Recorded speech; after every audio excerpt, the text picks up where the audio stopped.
بسم اللہ الرحمن الرحیم. ناظرین، آج کل پاکستانی سیاست بیچ مندار پھنسی ہوئی ہے اور پاکستانی سیاست کا محور ایک ہی شخصیت ہے.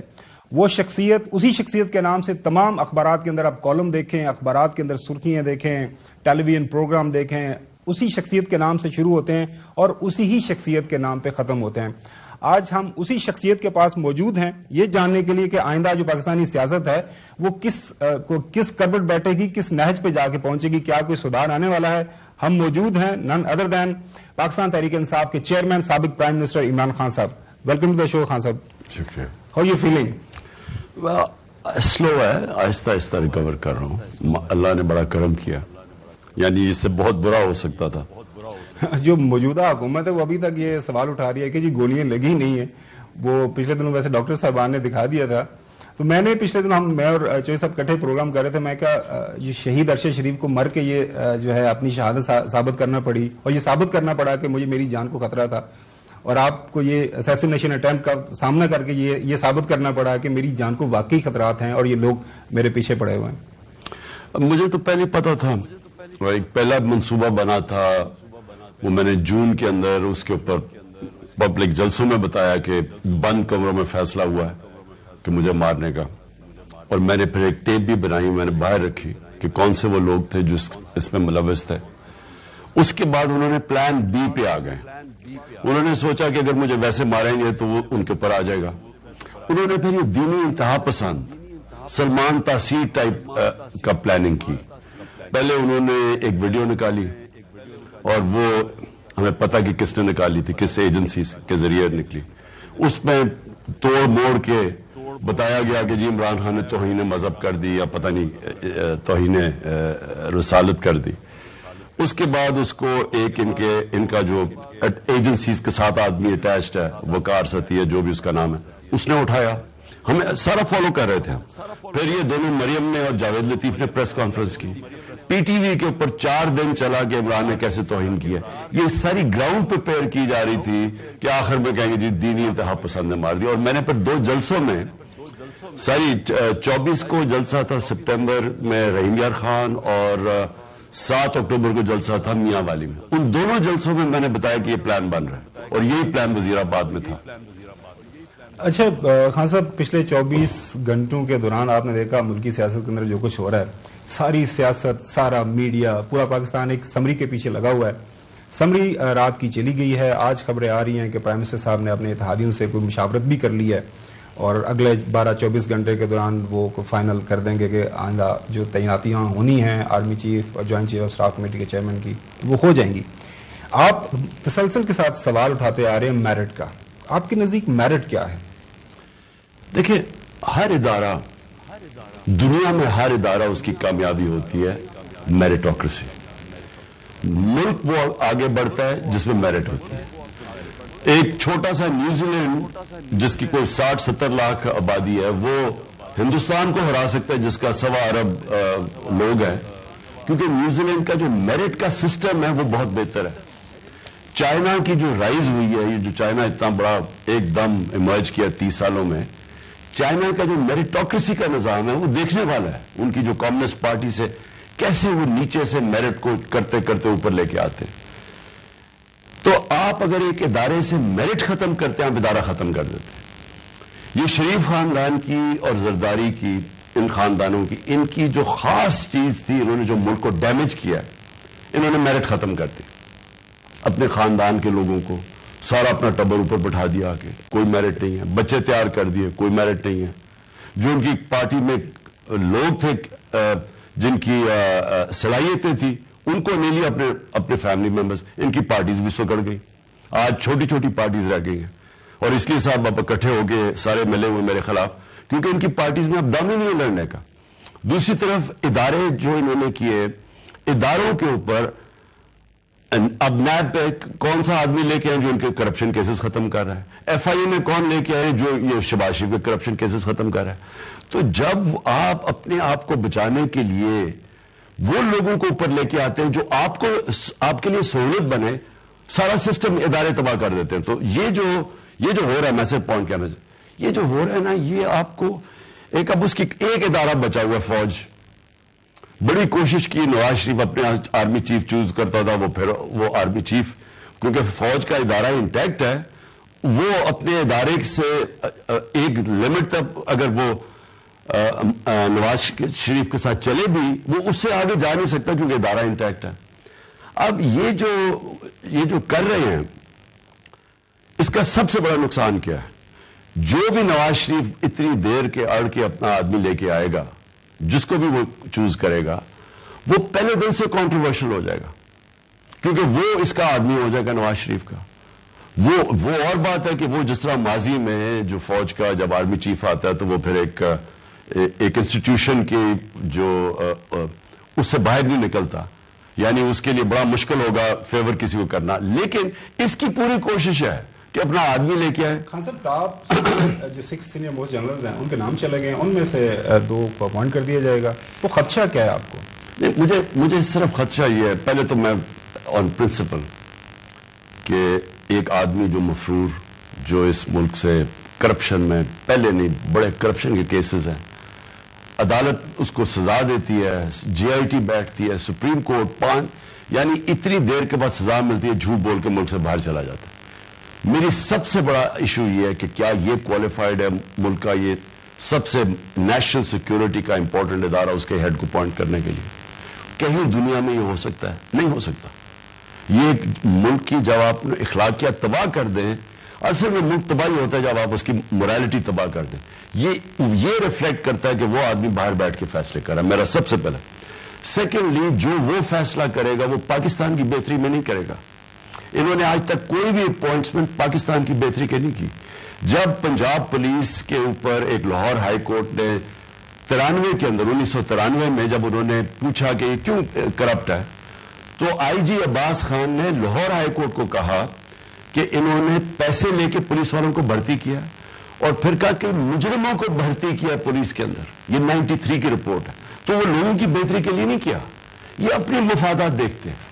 اور میں اس لیے اس کا جو موٹیو ہے, جو اس کی نیت ہے, میں اس کے اوپر شک کر رہا ہوں کہ اس نے اس لیے نہیں کرنا کہ آرمی چیف بنانا ہے جو کہ پاکستان کی یا ادارے کی بہتری کرے. وہ اپنی ذات کے اوپر سوچ رہا ہے کہ وہ کیسے عمران خان کو کونے سے لگائے گا, کیسے وہ اس کو ڈسکوالیفائی کروائے گا, کیسے اس کی یعنی جو ہمارے سے ہوا ہے اس دور میں 6 مہینے میں, ہمیں تو انہوں نے اس طرح رکھا ہے جس طرح کوئی بیرون ملک دشمن ہے. تو یہ ایکسپیکٹ یہ کر رہا ہے کہ میں اپنا آدمی لے کے آؤں گا جو کہ پورا عمران خان کو اور یہ پی ٹی آئی کو کیسے ختم کرے گا. عمران خان صاحب, یہ جو آپ کی پالیسی آئی ہے ہفتہ 10 دن سے کہ جو بھی آرمی چیف بنے ہمیں کوئی نہیں, جو ادارے کے اوپر میرٹ کے اوپر آئے, تو یہ میرا خیال ہے جو دشمن کا ارادہ تھا یا ان کے سازش تھی کہ پاکستان کے سب سے پاپولر لیڈر عمران خان اور ان کی سب سے بڑی powerful party P T I کو اور پاکستان کے سب سے اہم ادارے فوج کے درمیان لڑائی کرا دو. تو وہ اپنی آپ نے حکمت عملی سے جس طرح بھی ان کے ساری سازشوں کو ناکام بنایا, اور آج جہاں آپ کھڑے you are equidistant, no matter what, رائے تو پرائیویٹلی کوئی بھی رکھ سکتا ہے. اب اس وقت جب ہم بات کر رہے ہیں فوج اور پی ٹی آئی ایک یعنی پاکستان کے لیے ایک ہی جگہ پر کھڑے ہیں یا بھی کوئی ڈفرینس ہے؟ دیکھیں غلام حسین صاحب, ایک چیز یاد رکھنا کہ فوج کا ڈسپلن ایسا ہے اور اس لیے وہ ادارہ بچا ہوا ہے. باقی ادارے تو ان دونوں خاندانوں نے ختم کر دیے, اور مارشل لا بھی آتا ہے تو وہ ادارے کمزور کر دیتا ہے کیونکہ وہ قانون کے اوپر آ جاتا ہے. تو جب رول آف لا نہیں ہوتا تو سب سے ریفلیکٹ وہ کرتا ہے کہ ادارے تباہ ہو جاتے ہیں. ہر ادارہ آئین نے اس کو رائٹ دیا ہوتا ہے کہ اس کے بیچ میں آپ فنکشن کریں. جب وہ ادارے اپنے رائٹ بھی نہیں استعمال کر سکتا اور دوسرا ادارہ اپنے باہر نکل جاتا ہے اپنے جو اس کو آئین نے اس کو دیے ہوئی حیثیت, تو وہ ملک میں پھر رول آف لا ختم ہو جاتا ہے اور وہ سب سے بڑی تباہی ہوتی ہے. تو میں نے تو یہ کہا تھا کہ میرا کیا کنسرن ہے کون آرمی چیف بنے, جو میرٹ پہ بیسٹ ہے اس کو بنا دو. میں نے کون سے اپنے کوئی کرپشن کیسز ختم کرنے ہیں, یا میں نے کوئی الیکشن جیتنے کے لیے ان کی مدد چاہیے, مجھے کس چیز کی مدد چاہیے. تو اور یہ نہیں بات غلام حسین صاحب, میں وہ کرکٹ کی 200 سالہ تاریخ میں وہ کیپٹن ہوں جو نیوٹرل امپائر لے کے آیا تھا. عموماً ہوتا تھا اب اپنے اپنے امپائر ہوتے تھے. تو مجھے یاد ہے ہماری ٹیم بھی بڑی گھبرا گئی, ایک آؤٹ ہو گیا جو منیا نہیں تو دوبارہ آ جا. وہ تو نہیں، میں اور کہہ رہا ہوں، میں یہ کہہ رہا ہوں کہ میں سمجھتا ہوں کہ ملک جب تک، کیونکہ میں نے تو جی اپنی زندگی کے 20 سال ایک وہ ملک دیکھا ہوا ہے اندر سے، برطانیہ کو، وہ میں نے دیکھا وہ کامیاب کیوں ہے؟ وہ قانون ہے، وہ انصاف ہے، وہ انسٹیٹیوشنز مضبوط ہیں، وہ آدمی کمزور ہے۔ میں نے آج تک نہیں سنا کہ برطانیہ کا آرمی چیف چینج ہوا ہو تو اس کی اتنی سی بھی خبر نکلی ہو۔ یہاں تو سارا ملک اب چھوڑے یا 7-8 بلکہ 1 سال سے ڈبیٹ ہی ایک یہ چل رہی ہے کہ جو آرمی چیف کون بنے گا۔ مجھے وہ کہتے ہیں کہ جی میں وہ جنرل فیض کو پش کر رہا تھا اور یہ عمران خان اپنا، یہ اپوزیشن والے کہتے ہیں۔ میں آپ کو اوپر والے کو گواہ بنا کے یہ کہتا ہوں، میں نے کبھی سوچا ہی نہیں تھا کہ کون آرمی چیف بنے گا پچھلی اکتوبر یا سپٹمبر جب سے بھی یہ ڈرامہ شروع ہوا، میں نے تو سوچا بھی نہیں تھا۔ میرے تو ذہن، کیونکہ وہ اتنی دور تھا ابھی آرمی چیف کی سلیکشن، میرے تو ہر روز اتنے زیادہ مسئلے مسائل تھے، میں تو ان کا سوچ رہا تھا، اور میں تب بھی یہ سمجھتا تھا کہ جو بیسٹ ہوگا ادارے کو وہ وہی مضبوط کرے گا۔ خان صاحب، یہ ایک چیز تو بیونڈ ڈاؤٹ آپ اسٹیبلش کر گئے ہیں کہ پاکستان تحریک انصاف لیڈ بائی عمران خان ان سے زیادہ پاپولر اور ان سے زیادہ پاور اور ان سے زیادہ پاپولیرٹی پاکستان کے اندر کسی کے پاس نہیں۔ یہ کامیابی is not a main success, major success ہے۔ لیکن اب 26 نومبر کو جو آپ پنڈی میں پوری کال دے دی آپ نے پورے ملک کو، اور انشاءاللہ آپ بھی، نو میٹر آپ کی صحت ابھی اتنی اچھی نہیں ہے لیکن آپ پھر بھی رسک لے کے جا رہے ہیں، اللہ تعالیٰ آپ کی حفاظت فرمائے، آمین۔ تو اب آپ یہ 26 کو یا 26 کے 26 گھنٹے بعد کیا توقع کر رہے ہیں؟ What do you want to achieve now؟ Ghulam Hassan صاحب دیکھیں، پاکستان ایک ڈیفائننگ مومنٹس ہے اس کے، ایک دو رائے پہ آ گیا۔ میرا یہ اب سے نہیں، میں بڑی دیر کا سوچ رہا تھا یہ پچھلے 7-8 مہینے سے کہ ہم جدھر پہنچ گئے ہیں نا، اگر ہم نے اپنے ملک کو اب چینج نہ کیا، یعنی مختلف طریقے سے نہ چلایا، تو یہ اب ملک آگے جا رہے تیزی سے نیچے۔ اور میں نے ایک اس کے ساتھ سنی ابراہیم کے ساتھ انٹرویو کیا، اور میرے خیال میں یہ تھا 1 جون کو میں نے انٹرویو کیا۔ میں نے اسے کہا کہ ان سے یہ سنبھالا نہیں جائے گا، معیشت نہیں سنبھالی جائے گی، اور یہ ہمیں لے کے چلے جائیں گے ڈیفالٹ کی طرف، کیونکہ ان کا مقصد تو معیشت کبھی تھی، وہ کون سا سنہرا دور تھا جب انہوں نے ہماری معیشت ٹھیک کی ہے؟ مجھے بتا تو دینا، ہم نے ان کو 30 سال سے دیکھ رہے ہیں، مجھے ایک دور بتا دے کہ انہوں نے آ کے کوئی ایسا پاکستان میں چینج کیا ہو کہ معیشت اٹھ جائے۔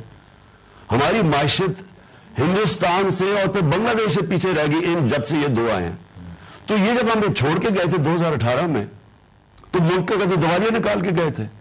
99 میں جب یہ گیا تھا، یہ جب نواز شریف گیا تھا مشرف، تب پھر دیوالیہ نکل گیا تھا۔ تو مجھے یہ، میں سمجھنے کی کوشش کر رہا تھا کہ اب انہوں نے کیا، جو ان کو لایا گیا اور ہمارے اوپر مسلط کیا گیا، اب انہوں نے کیا کر رہے مختلف۔ تو میں نے تو جنرل باجوہ کو بھی کہہ دیا تھا، میں نے شوکت ترین میں بھی جا کے اس کو بتایا کہ اگر آپ نے اس وقت یہ سازش کامیاب ہونے دی، ان سے ملک نہیں معیشت نہیں سنبھلے گی۔ اور میں نے جب 1 جون کو یہ دیا، میں نے کہا کہ یہ ڈیفالٹ کی طرف جا رہا ہے، اور ڈیفالٹ کا مطلب کہ جب آپ کی نیشنل سیکیورٹی، ہم نے پالیسی بنائی ہے نیشنل سیکیورٹی کی، کہ اگر آپ کی اکانومی نیچے جاتی ہے تو آپ کی دوسری سیکیورٹی بھی نیچے جاتی ہے، جو سوویت یونین سے ہوا تھا۔ مجھے کہتی تھی غداری کے عمران خان کے اوپر کیس کر دو، میرے اوپر انہوں نے اسمبلی میں کہا۔ اب آپ دیکھ لیں ذرا حال، آج پاکستان جدھر کھڑا ہے، اب مجھے یہ بتائیں کہ کیا کسی کے پاس اب کوئی روڈ میپ ہے؟ کیا یہ گورنمنٹ مجھے بتا سکتے ہیں کہ اب یہ کیا کرے گا مختلف؟ کیا اسحاق ڈار بتا سکتا ہے کہ آج جو پاکستان کا اندر سے بزنس سارا اعتماد اٹھ گیا؟ گیلپ میں 88% بزنس نے کہا کہ یہ غلط طرف ہے، اعتماد نہیں۔ باہر جو ہماری رسک ریٹنگ ہے کہ ہم ڈیفالٹ کرنے کی رسک ہے کہ ہم اپنے قرضوں کی قسطیں نہیں دے سکتے، ہم جب گئے تھے 5% تھی، آج 122% ہے۔ اس کا مطلب نہ کسی نے کوئی قرضے دینے ہیں کمرشل بینکس نے، نہ کوئی انویسٹمنٹ آنی ہے، یا پاکستان کے اندر لوگ بجائے سرمایہ کاری کرنے کے اب وہ ڈالر پکڑ کے بیٹھ گئے ہیں، کیونکہ وہ دیکھ رہے ہیں کہ ان کے پاس پیسہ ہی نہیں ہے قسطیں دینے کو۔ تو ملک اب کیسے ٹھیک کرنا ہے؟ تو اس کے اوپر کوئی بات ہی نہیں کر رہا. یہ جو اکانومی ہے تو میرا آپ کے پاس تو پلان ہے, پہلے بھی آپ کر کے دکھایا کہ نہیں, یا ڈیفالٹ کرنے دینا ہے. چلو بریک کی طرف جانا ہے, اس کے ڈسکشن جاری رہے گی اسی موضوع کے اوپر. ناظرین اسٹے ود اس.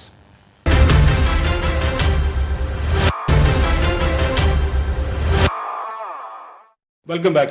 جی خان صاحب, 26 کے بعد کا منظرنامہ چوہدری صاحب پوچھنا چاہ رہے تھے کہ کیا ایکسپیکٹ کر رہے ہیں آپ؟ دیکھیے, پہلے 26 کو انشاءاللہ میرا یہ انسٹنکٹ ہے, میرا دل کہہ رہا ہے کہ یہ پاکستان کی تاریخ کا سب سے بڑا یہ اجتماع ہوگا. اور یہ کیوں ہوگا؟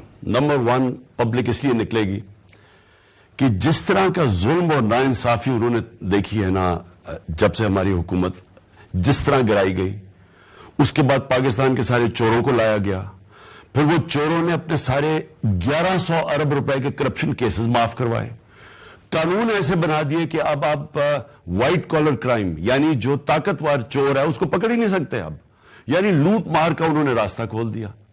ہم بھیڑ بکریوں کی طرح یہ تماشا دیکھ رہے ہیں کہ ہم ملک کی تباہی کا, یعنی جس طرف نکل گیا ہے یہ جو ڈیفالٹ کی طرف جا رہا ہے, جو ملک کا حالات ہیں, ہم یہ دیکھ رہے ہیں کہ انہوں نے ملک کی معیشت تباہ کر دی. ریکارڈ پاکستان کی گروتھ ریٹ تھی, ہماری یہ معیشت بڑھ رہی تھی, اور ابھی مارچ میں دیکھ لیں اکنامک سروے آف پاکستان, اور آج وہ کھڑی ہے تباہی کی طرف. تو قوم آپ بتائے گی کہ ہم بھیڑ بکریاں نہیں ہیں, یہ جو لوگ نکلیں گے یہ وہ قوم نکلے گی, زندہ قوم نکلے گی. تو سب سے پہلے تو ناانصافی اور رول آف لا کے لیے, جب تک اس ملک کے اندر قانون کی حکمرانی نہیں ہوتی, طاقتور جو مرضی چاہے کر لے. مجھے گولی لگے اور مجھے پتہ ہے کس نے گولی ماری ہے, مجھے پتہ ہے وہ 3 شخص جنہوں نے پلان کر کے کیا ہے, میں ان کی FIR نہیں کاٹ سکتا. ارشد شریف سے جو ہوا ہے, دھمکیاں مجھے اس نے بتایا, اور اس کی والدہ کو, گھر کو, سب کو پتا کہ کون اس کو دھمکیاں دے رہا تھا, پیچھے پڑا ہوا تھا. وہ باہر جا کے اسے شہید کر دیتے ہیں اور وہ پکڑا بھی نہیں جائے گا. ہم سب کو پتا کہ کیونکہ طاقتور جب کھڑا ہو جائے تو یہاں کوئی انصاف نہیں ہے. اور پھر جو اعظم سواتی سے ہوا ہے, یہ میں صرف بڑی بڑی مثالیں دے رہا ہوں کہ سینیٹر کو جس طرح انہوں نے اس کے اوپر تشدد کیا, پھر وہ کیسٹ بنا کے بیوی کی اور میاں کی دے دی, یعنی میں کتنا اور نیچے گریں گے ہم. لہٰذا یہ آج جو قوم ہے, یہ آپ ایک اپنا رائٹ پرامن احتجاج کا جو ہمارا حق ہے اس پہ وہ نکلے گی. پہلے تو یہ عوام کا سمندر یہ بتائے گا کہ ہم یہ اس لیے پاکستان نہیں بنا تھا کہ چھوٹا سا ٹولہ قانون کے اوپر چلا جائے, وہ جو مرضی چاہے کرے, اور بیچاری عوام کو بھیڑ بکریوں کی طرح کبھی ادھر موڑ دے, کبھی کہے کہ جی یہ ان سے بڑے چور کوئی نہیں ہے, اور اس کے بعد ان کو واپس لا کے کہے کہ جی اب ان کے پیچھے چلو, اور ان کو NRO دے دیا. تو یہ ایک تو اس کے لیے رول آف لا کے لیے, قانون کی حکمرانی کے لیے, اور اس کے بغیر کوئی پاکستان کا مستقبل نہیں ہے. اور دوسرا ایک ہی حل ہے اس میں سے, الیکشنز, صاف اور شفاف الیکشنز. قوم ڈیمانڈ کرے گی صاف اور شفاف الیکشن. کیوں؟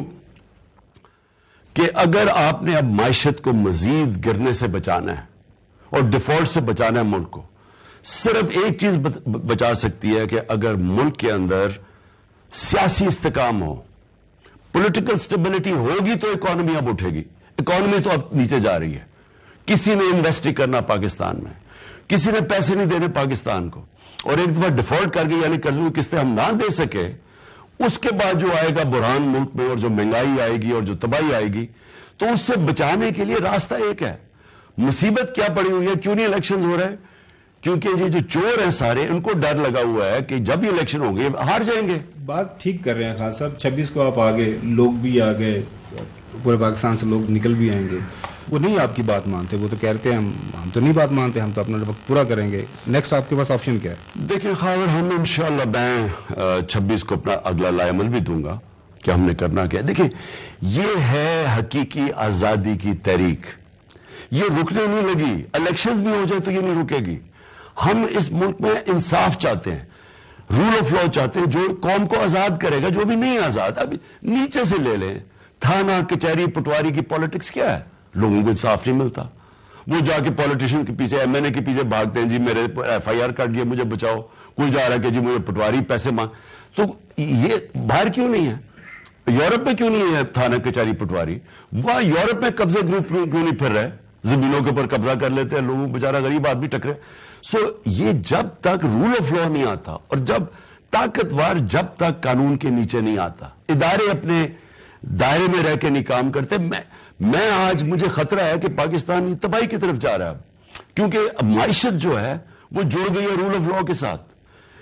جو خوشحال ملک ہیں دنیا میں ان کی ایک ایک ملک دیکھ لیں, سوئٹزرلینڈ, یورپ, 90% سے زیادہ وہ رول آف لا انڈیکس پہ ہیں. وہ سارے غریب ملک دیکھ لیں 20% سے کم, نائجیریا 7%, پاکستان 10%, ہم سارے نیچے ہیں کیونکہ انصاف نہیں ہے. سو یہ اصل میں حقیقی آزادی, انصاف ہی حقیقی آزادی دے گا. یہ پبلک نکلے گی, اگلا لائے عمل میں دوں گا, جاگی ہوئی قوم آپ کو نظر آئے گی, اور یہ قوم ڈیمانڈ کرے گی کہ ہم اب بھیڑ بکریوں کی طرح نہیں اب ہم چل سکتے. خان صاحب, وہ پہلے جو ہم نے سوال کیے تعیناتی کے حوالے سے, آپ کو خدشہ ہے, ظاہر آپ اظہار بھی کر رہے ہیں کہ دیر از اے پاسبلٹی کہ میرٹ کی وائلیشن ہو. اب وہ سمری جب تک پریزیڈنٹ اس کو سائن نہیں کریں گے, جو بھی اپوائنٹ ہوگا وہ تو کمانڈ نہیں لے سکتا. اب ظاہر بات ہے پریزیڈنٹ کے پاس آپشنز بھی ہیں, وہ سمری آرٹیکل 48 کے تحت وہ اس پہ کچھ عرصہ بیٹھ بھی سکتے ہیں, واپس بھی جو آ سکتے ہیں. آپ کو کیا لگ رہا ہے یہ مسئلہ آسانی سے طے ہو جائے گا یا دوبارہ ایک دفعہ عدالتوں میں جانا پڑے گا آپ کو, باقی حکومت کو, اور یہ معاملہ اسی طرح لٹکے گا؟ دیکھیں معاملہ تو بڑا سیدھا تھا, ساری دنیا میں بڑا سیدھا ہے. ایک پرنسپلز ہوتے ہیں, سینیورٹی ہوتی ہے. اب فوج کو پتا ہے کہ ان کے کون سے لوگ ہیں جن کی کیپیبلٹی ہے, لیکن جو لوگ ان کو اب چوز کریں گے, جو تعینات کریں گے, یہ جو پاکستان کے بڑے بڑے کرپٹ مافیا جس کا سب سے سردار ہے نواز شریف, مجھے ان کی نیت پہ شک ہے. مجھے یہ نہیں کہ جو بنے گا, میرا اپنا یہ خیال ہے کہ ماضی میں بھی, اس لیے میں نے کہا ہمیں فرق ہی نہیں پڑتا کیونکہ وہ ایک ادارے کی اپنی امپیریٹیوز ہیں کہ ان سے باہر وہ نہیں نکلے گا. لیکن مجھے ان کے اوپر ہے شک کہ یہ اس ملک کے فائدے کے لیے یہ نہیں کر رہے, یہ اپنی ذات کے لیے کر رہے ہیں, اور جو ان کا فائدہ ہے وہ ملک کی تباہی ہے. اس لیے ہمیں نہیں پتا ابھی کس کو کریں گے, مجھے آئیڈیا نہیں ہے. اور ہاں میں ویسے یہ کہوں کہ ہم نے ڈیسائیڈ کیا ہوا ہے, عارف پریزیڈنٹ نے اور ہم نے, کہ ہم قانون کے اندر رہ کے کھیلیں گے, جو بھی کریں گے جو آئین اور قانون کے بیچ میں رہیں گے. مطلب آپ کے خیال میں یہ معاملہ سپریم کورٹ جا سکتا ہے یا اسمبلی رک بھی سکتی ہے؟ میں ابھی کہہ نہیں سکتا, لیکن ہم پھر سے میں ریپیٹ کرتا ہوں کہ ہم نے یہ فیصلہ کیا ہے کہ ہم آئین کے بیچ میں رہ کے کھیلیں گے. یہ پریزیڈنٹ عارف الوی نے جو مذاکرات کیے ہیں ان لاسٹ 2-3 months, تو فائنلی وہاں سے یعنی دوسرے جو فریق ہے جو ٹس سے مس نہیں ہو رہا, اور الٹا مذاق اڑاتے ہیں, جی یہ منتا ترلے کر دے پہنے مذاکرات لئی, یعنی what is going on, have negotiations field? ساتھ میں وہ یہ بھی کہتے ہیں کہ ایک دفعہ ہم تعیناتی کا معاملہ حل کر لیں, بعد میں 2 ہاتھ خان صاحب کے ساتھ بھی کر لیں گے. دیکھیں ان کے پاس ہے کیا, الیکشن یہ نہیں لڑ سکتے, عوام ان کے پاس نہیں ہے, دنیا میں باہر نکلتے ہیں لوگ ان کو چور چور کہتے ہیں, سوشل میڈیا کا زمانہ ہے, 8-8 سال کے بچے میں شعور آ چکا ہے. اب آج پاکستان یہ وہ پرانے 90 کی دہائی کے یہ پولیٹیشنز ہیں, ان کا ٹائم ختم ہو گیا ہے. یہ صرف اور صرف امید رکھتے ہیں کہ جناب اسٹیبلشمنٹ کے کندھے پہ چڑھ کے آئیں, اسٹیبلشمنٹ کے کسی طرح پی ٹی آئی کو لڑائی کروائیں, اسٹیبلشمنٹ سے ہمیں مار پڑوائیں. ان کے پاس تو کچھ ہے ہی نہیں, ان سے بات کرنے کا فائدہ ہی کچھ نہیں. ہمیں جب کہا گیا کہ جی بات کرو, جب بھی کہا گیا, میں نے ایک ہی چیز کی ہے, بات تو شروع ادھر سے ہوگی, آپ الیکشن کی ڈیٹ دیں. الیکشن کی ڈیٹ یہ دے نہیں سکتے کیونکہ وہ نواز شریف کو ڈر لگا ہوا, وہ اتنا ڈرپوک آدمی ہے, تو وہ تو ڈرا ہوا ہے کہ وہ مشکل سے اینا رول لے رہے ہیں, آہستہ آہستہ اپنے آپ کو, اپنے اتنے جو ڈاکے مارے ہوئے تھے ان سے نکلتے جا رہے ہیں. تو وہ تو ڈرے گا کہ اگر یہ الیکشن ہار گئے تو پھر اس کی چوری پکڑی جائے گی, تو اس سے تو اپنی ذات کے لیے کھڑا ہوا ہے. دیکھیں بات یہ ہے کہ ملک کی اسٹیبلشمنٹ, اس سے اپنے آپ سے پوچھنا چاہیے کہ انہوں نے یہ ملک سے کیا کیا یہاں لا کے کھڑا کر کے. میں تو مجھے حیرت ہوتی ہے کئی دفعہ کہ جن کا ہماری طرح کے لوگوں کا جینا مرنا پاکستان میں ہے, ہم نے, ہمارے تو نہیں یہ سارا شریف خاندان کا ٹبر باہر پیسہ پڑا ہوا ہے, اور ان کے گھر ہیں, محلات ہیں, یا یہ زرداری اس کی اربوں ڈالر باہر پڑے ہوئے ہیں. ان کا تو انٹرسٹ پاکستان نہیں ہے, انہوں نے تو ہمیشہ باہر بھاگ گئے. لیکن اس ملک کی اسٹیبلشمنٹ, اس کا انٹرسٹ ہے کہ پاکستان مضبوط رہے, پاکستان قائم رہے, پاکستان پراسپر کرے.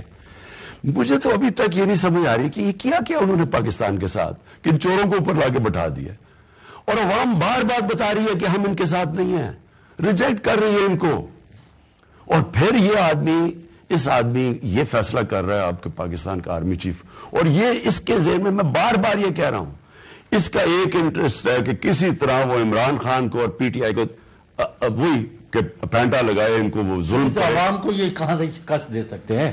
یہ نہیں دے سکتے۔ دیکھیں غلام حسین صاحب، یہ پلیز میں ایک بات یاد رکھ لیں، جدھر پاکستان اب پہنچ گیا نا، اب اس کے سامنے صرف ایک طرف ہے صاف اور شفاف الیکشن اور عوام فیصلہ کرے، یہ پرامن انقلاب آئے گا۔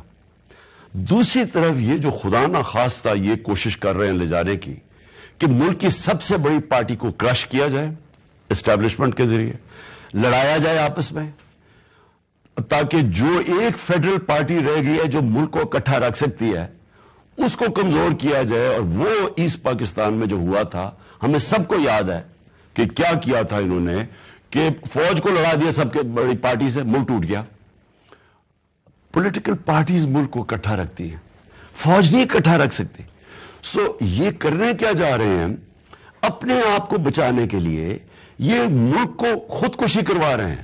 لیکن سوال تو اسٹیبلشمنٹ نے اپنے آپ سے پوچھنا ہے کہ آپ کو تو سب سے زیادہ پتہ ہے ان کی چوریوں کا، تو کیا آپ اس وقت پہ بیٹھ کے کیا ان چوروں کو موقع دیں گے کہ یہ ملک کی مزید اور تباہی کریں؟ اب تو یہ پتہ چل گیا نا جی کہ جو ہم سنتے تھے کہ جی وہ ہو بڑا یہ انہوں نے کوئی اسحاق ڈار آ کے کچھ کر دے گا، تو شہباز شریف کی کوئی پنجاب سپیڈ تھی، اب تو پتہ چل گیا نا کہ ان کے ہاتھ میں نہ ان کے پاس کوئی روڈ میپ تھا، نہ ان کے پاس کوئی لوگ ہیں جن کی قابلیت ہے۔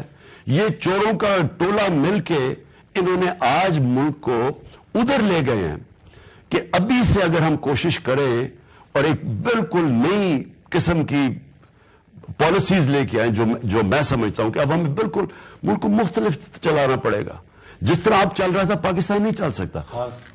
جی ابھی لندن میں یہ نواز شریف، مریم اور ان کے جو حواری ہیں ان کے بارے میں سیریس ایلیگیشن لگایا ہے انہی کے لوگوں نے، تو یہ ڈیمانڈ نہیں ہوگی کہ بھئی نواز شریف اور ان کو سب کو شامل کریں، کیونکہ پاکستان کے سب سے پاپولر لیڈر پر حملہ ہوا ہے اور ڈاکو جو ہیں دنادے پھریں، چور ڈاکو اور قاتل جو ہیں وہ پکڑے نہ جائیں، جو ایک شہید بھی ہوا ہے وہاں ارشد شریف کا۔ تو یعنی آپ کیا سمجھتے ہیں کہ ان لوگوں کو لانا نہیں چاہیے تھا کٹہرے میں؟ دیکھیں ساری پاکستان کو پتہ ہے ان کا ماضی کیا ہے۔ ماڈل ٹاؤن کے اندر انہوں نے دن دہاڑے گولیاں ماری، 12 لوگوں کو قتل کر دیا، 60 لوگوں کو گولیاں لگی۔ میں اسپتال گیا جدھر بیچارے زخمی پڑے ہوئے تھے، جس طرح میری طرح کے پڑے ہوئے تھے وہاں پڑے ہوئے تھے، تو کوئی ان کو پکڑنے والا نہیں ہے۔ شہباز شریف کے اوپر ایکسٹرا جوڈیشل کلنگ کے اوپر اس کی رپورٹ ہے ایمنسٹی انٹرنیشنل یا ہیومن رائٹس کی کہ 97 اور 99 کے بیچ میں سے پتہ نہیں 900 لوگ قتل کروائے تھے پولیس کے ذریعے۔ وہ عابد باکسر نے آ کے ٹی وی کے اوپر بتایا کہ مجھے کیا کہ قتل کرواتا تھا۔ رانا ثناء اللہ سارا فیصلہ باد جاتا ہے کہ یہ کس طرح کا قاتل ہے۔ یہ لوگ اوپر بیٹھے ہوئے ملک کے، اور ہم یہ توقع کر رہے ہیں کہ یہ ملک یہ کیوں تباہی کی طرف جا رہا ہے اور یہ خود ہی بچ جائے گا۔ دیکھیں اس لیے میں 26 کو ساری قوم کو کہہ رہا ہوں نکلیں، کیونکہ فیوچر اب قوم کی ہے، لوگوں کے بچوں کا مستقبل ہے۔ اب تو 7 مہینے میں واضح ہو جائے کہ یہ لوگ اگر مزید اور چلیں گے، اور انہوں نے ڈرے ہوئے الیکشن سے یہ چاہتے ہیں ہم کھینچتے رہیں، تو ملک کو تو یہ وہاں پہنچا دیں گے۔ انہوں نے تو باہر بھاگ جانا ہے، تو لوگوں کا کیا بنے گا جو یہاں ہیں؟ آج دیکھ لیں فیکٹریاں بند ہو رہی ہیں، بے روزگاری، کسانوں سے، میرے پاس کل کسان آئے ہوئے تھے، وہ کسان بیچارہ تباہ ہو گیا۔ نہ آپ اگر پیداوار زمین سے کر سکتے ہیں، نہ انڈسٹری، اگر آپ کی 26% تھی انڈسٹریل گروتھ ہمارے دور میں، اب وہ 0 پہ پہنچ گئی ہے۔ تو مجھے یہ بتائیں ایکسپورٹس گر رہی ہیں، ریمیٹنسز گر رہی ہیں، یعنی پاکستان کی جو آمدنی جس سے ہم نے قرضے واپس کرنے تھے وہ کم 15 ارب ڈالر سال میں کم ہوں گی ہماری ریمیٹنسز اور ایکسپورٹس، تو ہم نے قرضے کیسے واپس کرنے ہیں؟ تو اس لیے تو دنیا کہہ رہی ہے کہ یہ ڈیفالٹ کی طرف جا رہے ہیں۔ اب میں سوال یہ پوچھ رہا ہوں کہ یہ جو طاقت والے حلقے ہیں، کیا ان کو یہ نہیں نظر آ رہا؟ کیا یہ صرف عمران خان کا پاکستان ہے؟ ان کو نہیں پتا چل رہا؟ اس لیے قوم کا نکلنا ضروری ہے۔ قوم جب تک اب، اور میں نے 7 مہینے میں دیکھا ہے، پہلی دفعہ میں نے ایک زندہ جاگی ہوئی قوم دیکھی ہے۔ پہلے اس طرح کا شعور نہیں تھا. اچھا خان صاحب، تنقید ہو رہی ہے آپ کے اوپر کہ جو امریکی سازش کا بیانیہ تھا، پچھلے دنوں آپ نے ایک انٹرویو میں کہا کہ it's over now, it's behind me, we want better relationship with the US. اس کے اوپر بیانیہ بنانے کی کوشش یہ کی جا رہی ہے کہ آپ نے بالکل اس کے اوپر ایک یو ٹرن لے لیا جو کہ آپ کو ٹارگٹ کیا جاتا ہے. اس پہ کیا کامنٹ ہے آپ کا؟ دیکھیں، یو ٹرن کئی دفعہ بہت اچھی چیز ہوتی ہے. جن لوگوں نے ہماری حکومت گرائی تھی اور انہوں نے جب دیکھا کہ پبلک آ کے ہمارے ساتھ کھڑی ہو گئی ہے تو عقل مندی یہ تھی کہ وہ یو ٹرن لیتے. یو ٹرن نہ لینے سے آج ملک کا بھرکس نکلا. لیکن میں اپنی ذرا پہلے بتا دوں کہ میں نے ہر جگہ یہ کہا ہے، ہر انٹرنیشنل میڈیا، میں نے بڑے انٹرویوز دیے ہیں کہ وہ جو سائفر تھا ڈونلڈ لو اور ہمارے جو ایمبیسڈر اسد مجید کے بیچ میں، وہ میں نے آ کے اپنی کیبنٹ میں رکھا، نیشنل سیکورٹی کاؤنسل میں رکھا، پارلیمنٹ میں رکھا، پریزیڈنٹ نے جا کے چیف جسٹس کو بھیجا. وہ تو ہے، تو انٹرفیئرنس تو کی ہے پاکستان نے. شہباز شریف نے جب نیشنل سیکورٹی کاؤنسل بنائی انہوں نے بھی کہا مداخلت کی ہے، تو وہ تو ہو گئی.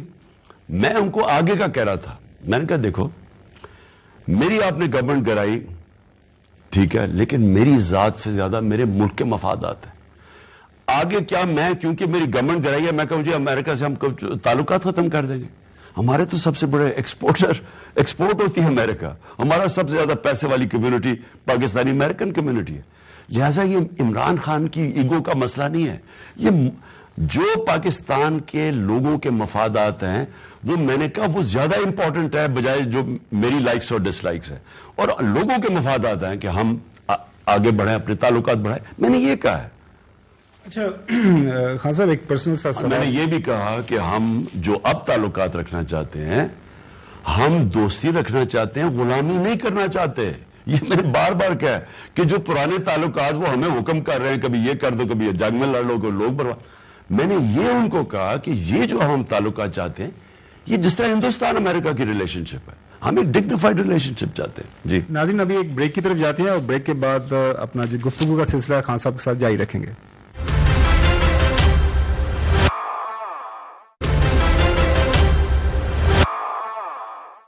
Welcome back. تو خان صاحب، جو پچھلے دنوں کچھ آپ کے ایون برٹش ہائی کمیشن کی بھی آپ سے ملاقات ہوئی تھی اسی جو سازشی تھیوری کے حوالے سے، ایک امریکنز کے ساتھ بھی آپ کو کوئی رابطہ ہوا ہے ریسنٹ ڈیز کے دوران؟ نہیں، امریکن سے تو رابطہ نہیں ہوا، لیکن ان کے میڈیا کے اوپر میں نے انٹرویوز دی ہیں. لیکن برٹش ہائی کمیشن سے ملا تھا، لیکن وہ زیادہ تھا ٹیسٹ میچ انگلینڈ کی سیریز آ رہی ہے اور وہ گھبرائے ہوئے تھے کہ کوئی انتشار نہ ہو جائے. میں نے ان کو کہا ہماری کبھی بھی تحریک انصاف میں انتشار ہو نہیں سکتا، ہم تو فیملیز آتی ہیں. جو یہ ہمارا 26 ہوگا اس کے اندر کوئی انتشار نہیں ہوگا. از اٹ پاسبل کہ صدر صاحب کو جو یہ سمری بھیجتے ہیں تو صدر صاحب انفارملی آپ سے کنسلٹ کریں کہ یہ لیگل ہے سمری یا اس میں یہ غلط بیانی کی گئی ہے تو کیا کورس لیں؟ بالکل صدر صاحب میں ان سے ان ٹچ ہوں، میرے سے ہر بات کریں گے. یہاں پرائم منسٹر ایک مفرور کے پاس چلا جاتا ہے پوچھنے کے لیے آرمی چیف کے اوپر، تو میں تو پارٹی کا ہیڈ ہوں تو وہ میرے سے تو بالکل ڈسکس کریں گے. وہ لوگوں کو یہ امید دینی ہے کیونکہ لوگوں کا تو خیال ہے انہیں سے لوٹی مچی ہے، کیونکہ جس طرح تسی بیان بھی دیتا ہے. میں سمجھتا ہوں کہ یہ انہوں نے جو حالات کریٹ کیے ہیں یہ قوم کے اندر اور ایک جذبہ آ گیا ہے کہ ہم اب اپنا جو یعنی ہم ایک زندہ قوم ہے اور ہم یہ ایکسیپٹ نہیں کریں گے. یعنی جس طرح کا اب تک ہمیں چلایا جا رہا ہے لوگ اب یہ ایکسیپٹ نہیں کریں گے. اگر کسی کا خیال ہے کہ یہ جو سمجھ ہے نواز شریف کے جی اپنا آرمی چیف لا کے اسٹیبلشمنٹ سے ہمیں مار پڑوائے گا، وہ قوم یہ بالکل اس کے خلاف کھڑی ہو جائے گی. اچھا خان صاحب، لندن کے اندر ایک شخص ہے تسنیم حیدر، اس نے کوئی انکشافات کیے ہیں آپ کے اوپر حملے کے حوالے سے، ارشد شریف کی شہادت کے حوالے سے. اس نے کیمرے کے سامنے یہ ساری باتیں کی ہیں اور کہا ہے کہ جی یہ شریف خاندان یہاں پہ جو موجود ہے، اور اس کے اوپر وہ کہتا ہے کہ میں نے برٹش پولیس کو بھی یہ ساری تفصیلات دے دی ہیں. اس کو کس نظر سے دیکھ رہے ہیں؟ اور نواز شریف صاحب کے حوالے سے کیا ملک کے اندر نواز شریف نے تو یہ اسے پتا تو ضرور ہوگا کہ شہباز شریف تو پوری طرح شامل تھا. اب یہ کتنا آدمی اس میں ٹروتھ کتنا ہے، کتنا وہ ثابت کر سکے گا، کیا عدالت کے سامنے یا پولیس کے سامنے کوئی شواہد لے کے آئے گا، اب یہ میں نہیں کہہ سکتا. لیکن اس میں تو کوئی شک نہیں کہ شہباز شریف اگر اس کو پوری طرح اس میں ملوث تھا تو نواز شریف کو تو پتا ہوگا. ارشد شریف کی شہادت کے حوالے سے آپ اور ہمارے سی ای او سلمان اقبال صاحب کا نام لیا جا رہا ہے، جوڑا جا رہا ہے، اس حوالے سے دیکھیں ارشد شریف کو سب کو پتا ہے، مجھے پتا ہے کون اس کو دھمکیاں دے رہا تھا.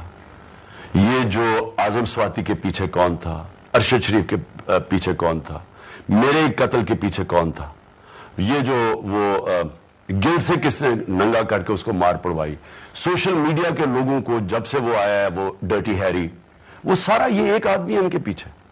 اور یہ ہم اس کا نام لیتے تو وہ بلیپ ہو جاتا ہے، اس لیے میں اس کو ڈرٹی ہیری کہتا ہوں. تو ہم سب کو پتا یہ کس نے کیا.